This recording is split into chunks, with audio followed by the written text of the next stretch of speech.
Bonjour et bienvenue dans l'invité de l'économie. Je reçois Thomas Porcher, membre des économistes atterrés, professeur à la Paris School of Business et auteur de Mon dictionnaire économique récemment paru chez Fayard. Bonjour Thomas Porcher. Bonjour. Alors vous attaquez net dans ce bouquin, vous dites « N'abandonnez pas les questions économiques à une petite casse ». Donc c'est un livre citoyen. Oui, tout à fait, c'est un livre citoyen. Moi, quand j'écris un livre, c'est toujours des livres qui sont quand même engageants. Et je trouve que c'est important. Vous savez, on a plein d'exemples où on nous a dit que les choses allaient se passer d'une façon et ça ne s'est pas passé comme ça. Et là, il y a un dernier exemple en date, c'est par exemple sur l'inflation.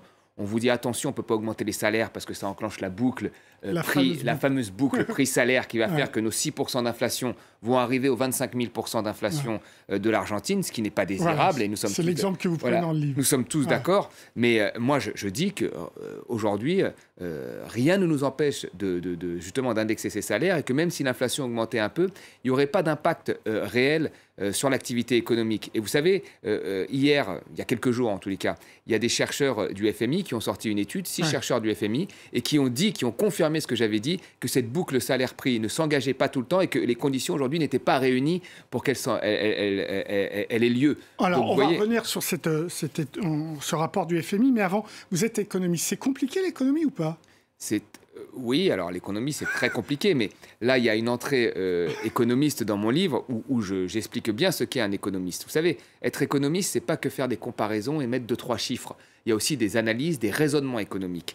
Et c'est important d'avoir ces raisonnements. Et moi, dans le livre, je mets des chiffres quand ils permettent de prouver quelque chose, mais je parle aussi beaucoup de raisonnement économique, ce qu'un certain nombre de gens, parfois, qui se présentent comme économistes à la télé, mais qui sont directeurs de think tank ou porte-parole de think tank, n'ont pas fait d'études d'économie et donc ne peuvent pas avoir. Donc vous voulez rendre l'économie aux citoyens pour qu'ils s'en emparent et lui aussi puisse donner son avis. C'est ça l'idée de ce livre. L'idée de ce livre, c'est ça. Il y a beaucoup de gens qui me disent, moi, en économie...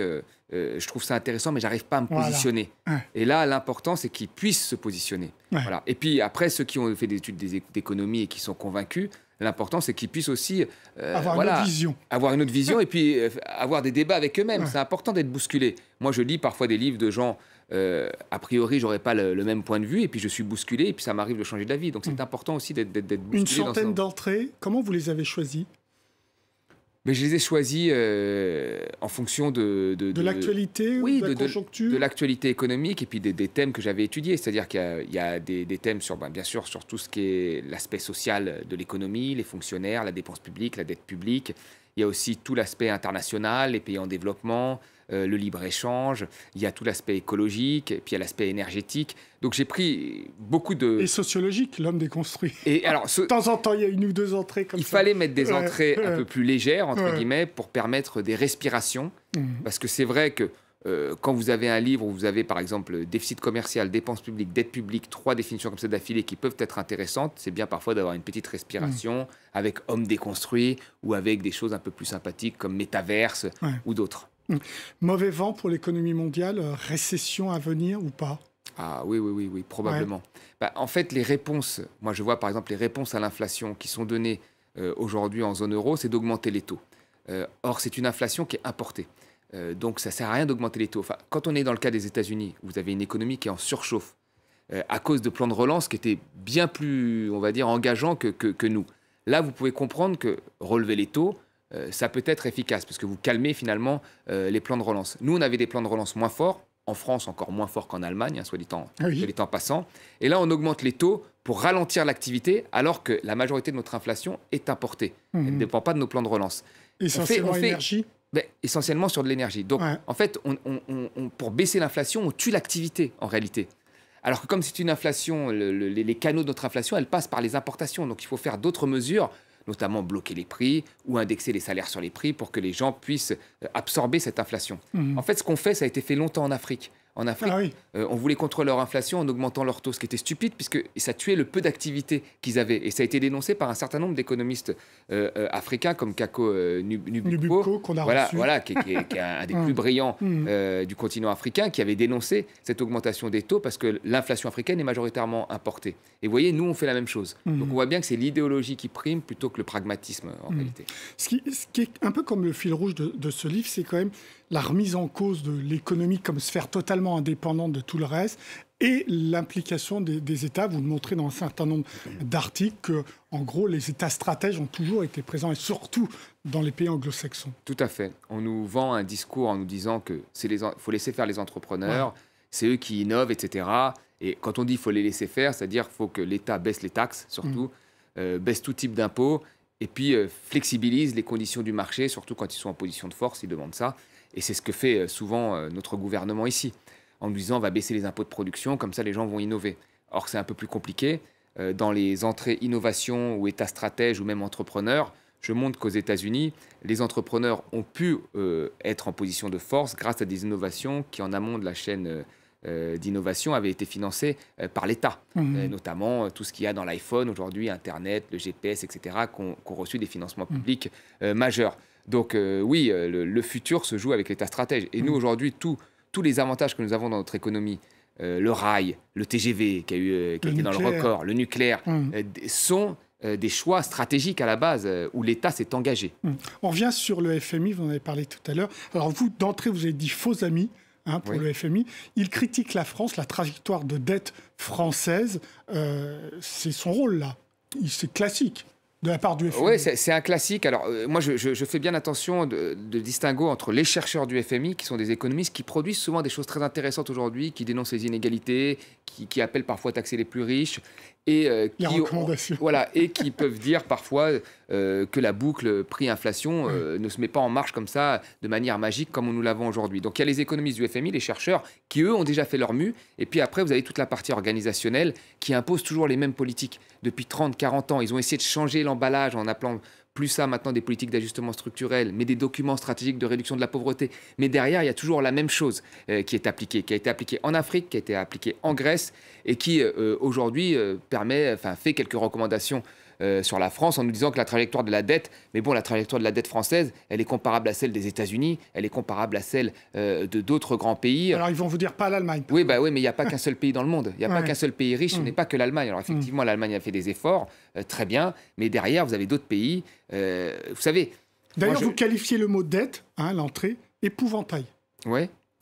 Vous savez, quand en 2018, on a fait quand même une des plus grosses cures d'austérité sur l'hôpital, 1 milliard en tendance d'économie, avant la crise du Covid, on l'a fait au nom de la dette. D'ailleurs, Emmanuel Macron avait dit à l'époque à une aide-soignante au CHU de Rouen, il n'y a pas d'argent magique. On s'en souvient de cette phrase-là. Et on a fait ça au nom de la dette. Alors qu'en fait, quand on regardait les 10 années qui avaient précédé, c'est-à-dire de 2007 à 2017, notre dette avait augmenté moins vite que le Royaume-Uni, moins vite que les États-Unis, moins vite que le Japon. Donc notre dette était en réalité, en termes de tendance, moins un problème que ces pays-là. Elle était beaucoup plus sous contrôle. Et pour cette dette qu'on agitait, on a refusé de donner de l'argent aux hôpitaux. Et puis après, on a eu la crise du Covid et on sait ce qui s'est passé. Vous avez vu, le rapport du FMI dit aussi, demande au gouvernement français de repousser la baisse des impôts sur la production, donc des impôts sur les entreprises. Ils ont raison. Là où ils sont logiques, moi je trouve, le FMI, c'est qu'ils disent que si la dette est importante et qu'il faut la réduire, il nous faut des rentrées fiscales. Or le gouvernement ne veut pas continuer à baisser les impôts de production qui baissent dans le plan de relance, soit dit en passant, ce qui fait que le plan de relance, c'est plus un plan de compétitivité chez nous qu'un vrai plan de relance. Et de l'autre côté, il fait des économies entre les secteurs de la dépense publique. Donc on va faire des économies sur les retraites. D'ailleurs, c'est le même montant que les économies. Plus que des économies, puisque ça va servir à payer autre chose. Oui, justement, les économies là, sur les retraites prévues les premières années sont quasiment équivalentes à celles des impôts de production. Alors, vous voyez, il y a des actifs, il y a des passifs. Il y a des vases communicants. Il y a des vases communicants, donc là, on peut se dire ça. Mais vous voyez que là, en fait, le but, c'est de faire des économies sur la dépense publique. Voilà, donc les retraites, les aides sociales et d'autres choses. Ce qui est un vrai problème en période de reprise économique. En période de reprise économique, nous le savons, il faut que l'État, quand même, se désengage très progressivement du soutien à l'activité, sinon tout tombe. On l'a fait très brutalement en 2011, là on le fait un peu moins brutalement, mais il ne faudrait pas aller trop vite non plus. L'important étant de soutenir l'activité. Illustration du retour de l'État dans l'économie, les sanctions contre la Russie sur le gaz, le pétrole et autres, etc. Bonne direction ou pas ? Je pense que oui, bonne direction, ces sanctions. Après, ce que je constate, c'est que, vous savez, dans chaque crise, il faut avoir une analyse rétrospective. Dans la crise du Covid, il y avait une analyse rétrospective sur les choix qui avaient été faits à l'hôpital, notamment. Là, sur cette crise-là, il faut regarder les choix énergétiques que l'on a faits. Alors, on a vu, il n'y a pas eu d'État stratège, ça a vachement tâtonné sur le nucléaire, il y a eu des stop and go, ce qui est la pire des choses. Soit on choisit le renouvelable et on y va, mais si on fait un moment, c'est le renouvelable, on ferme une centrale, puis 5 ans après, c'est le nucléaire finalement. Là, c'est un stop and go et c'est horrible. Parce que vous savez, l'énergie dans laquelle on investit aujourd'hui, celle qu'on consommera dans 20 ans. Donc il faut vraiment une vision de long terme qui n'y a pas eu lieu ces 10-15 dernières années. On a vu aussi avec le solaire sous Sarkozy, où c'était bien le solaire, puis d'un seul coup, on arrête. Maintenant, on importe des panneaux solaires de Chine. Donc il y a un vrai problème. Et puis après, il y a eu toute la question de la libéralisation de l'énergie, qui n'a servi pas à grand-chose. Et aujourd'hui, les gens se rendent compte que, bah oui, finalement, c'est bien quand il y a des monopoles publics sur lesquels on peut s'appuyer pour bloquer les prix, etc. Donc ça a été aussi un échec, on en revient. Et puis après, il y a la rénovation des bâtiments. Il y a cette entrée-là aussi dans mon livre.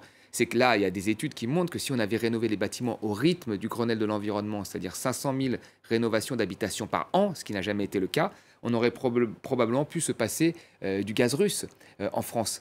Donc, vous voyez, il y a un certain nombre de choix à faire, de long terme, il faut s'y tenir. Et à l'époque, on nous disait, on ne peut pas le faire parce qu'il y a un manque de financement. L'énergie, ce n'est plus l'État qui doit choisir, c'est les marchés qui doivent choisir. Et on a vu ce que ça a donné comme résultat. Donc, il faut toujours avoir cette analyse rétrospective. Et sur l'énergie, on a été très mauvais ces 10 dernières années. Dernière question, COP27, échec, demi-succès.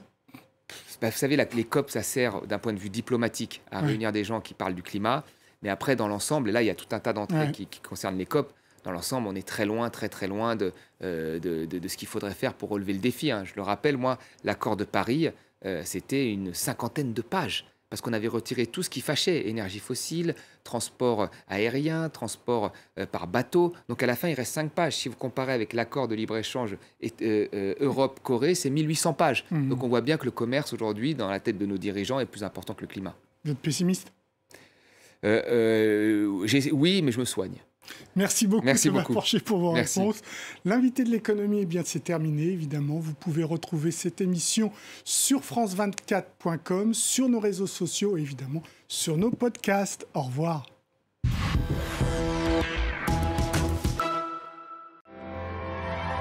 À l'affiche. France 24 vous donne rendez-vous tous les jours pour suivre les grands événements culturels. Gros plans sur les expositions du moment, sur les films en compétition, les sorties littéraires. Cinéastes, écrivains, photographes, musiciens, les artistes partagent leur passion. La culture est à l'honneur tous les jours sur France 24. À l'affiche, votre rendez-vous culturel, c'est sur France 24 et france24.com.